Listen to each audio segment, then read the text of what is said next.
श्री कृष्ण द्वारा अर्जुन को दिए हुए गीता के उपदेश के कुछ सुंदर तथ्य। योगेश्वर भगवान श्री कृष्ण ने पहले प्रकरण की विशेषताओं का उल्लेख करते हैं, उसके बाद वो उस प्रकरण को स्पष्ट करते हैं। योगेश्वर भगवान श्री कृष्ण पहले वे प्रकरण की विशेषताओं का उल्लेख करते हैं, तत्पश्चात वे उस प्रकरण को स्पष्ट करते हैं।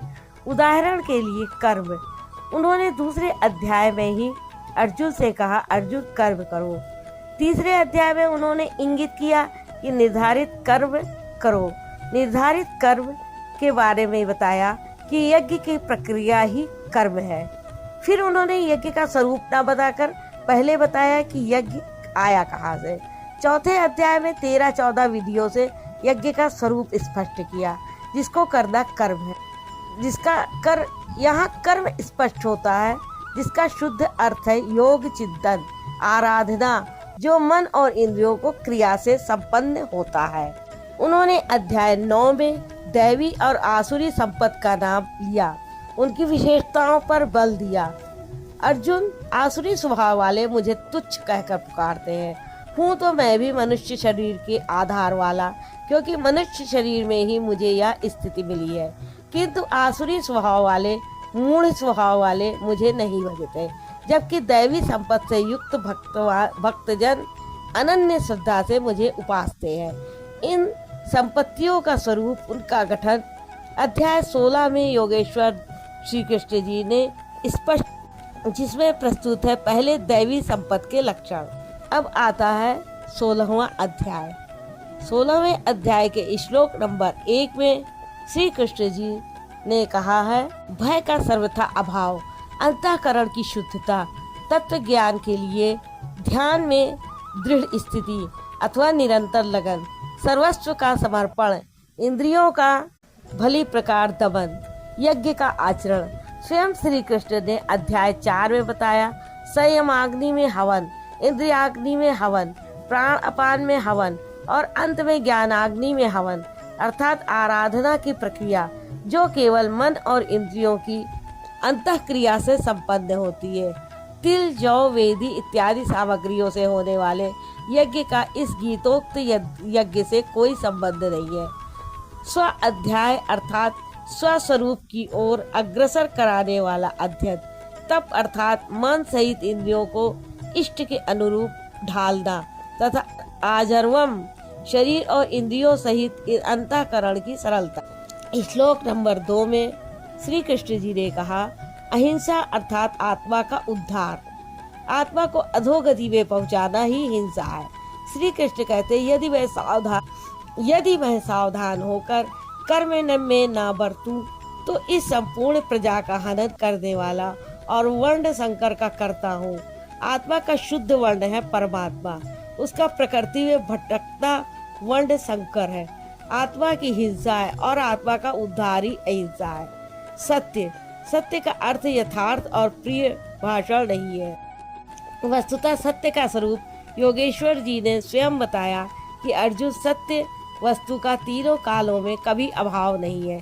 यह आत्मा ही सत्य है, वही परम सत्य है। इस सत्य पर दृष्टि रखना, क्रोध का न होना, सर्वस्व का समर्पण, शुभाशुभ कर्म फलों का त्याग, चित्त की चंचलता का सर्वथा अभाव, लक्ष्य के विपरीत निंदित कार्यों को न करना, संपूर्ण प्राणियों में दया भाव, इंद्रियों का विषयों से संयोग होने पर भी उनमें आसक्ति का अभाव, कोमलता, अपने लक्ष्य से विमुख होने में लज्जा, व्यर्थ की चेष्टाओं का अभाव, तथा श्लोक नंबर 3 में बताया कि तेज जो एकमात्र ईश्वर में है, उसके तेज से जो कार्य करता है, तेज जो एकमात्र ईश्वर में है, आप में भी निश्चित है, तथा आसुरी संपत्ति से अप्लावित मनुष्यों में भी ये गुण है, किंतु प्रसुप्त रहते हैं, तभी तो घोर पापी को भी कल्याण का अधिकार है। तब आसुरी संपत्ति के प्रमुख लक्षण बताते हुए श्लोक नंबर 4 में बताया, हे पार्थ, पाखंड, घमंड, अभिमान, क्रोध, कठोरवाणी और अज्ञान, यह सब आसुरी संपत्ति को प्राप्त पुरुष के लक्षण। दोनों संप्रदायों का कार्य बताते हुए श्लोक नंबर 5 में बता रहे हैं। इन दोनों प्रकार की संपदाओं में से दैवी संपत्ति तो विमोक्षाय विशेष मोक्ष के लिए है और आसुरी संपदा बंधन के लिए मानी गई है। हे अर्जुन, तुम शोक मत करो, क्योंकि दैवी संपदा को प्राप्त हुआ है। विशेष मुक्ति को प्राप्त होगा, अर्थात मुझे प्राप्त होगा। ये संपदाएं रहती कहाँ है? श्लोक नंबर 6 में बताते हैं, हे अर्जुन, इस लोक में भूतों के स्वभाव 2 प्रकार के होते हैं, देवों के जैसा और असुरों के जैसा। जब हृदय में दैवी संपत्ति कार्य रूप में लेती है तो मनुष्य ही देवता है, और जब आसुरी संपत्ति का बाहुल्य हो तो मनुष्य ही असुर है। सृष्टि में ये 2 ही जातियां हैं। अब असुरों के स्वभाव को मुझसे विस्तार पूर्वक सुनो।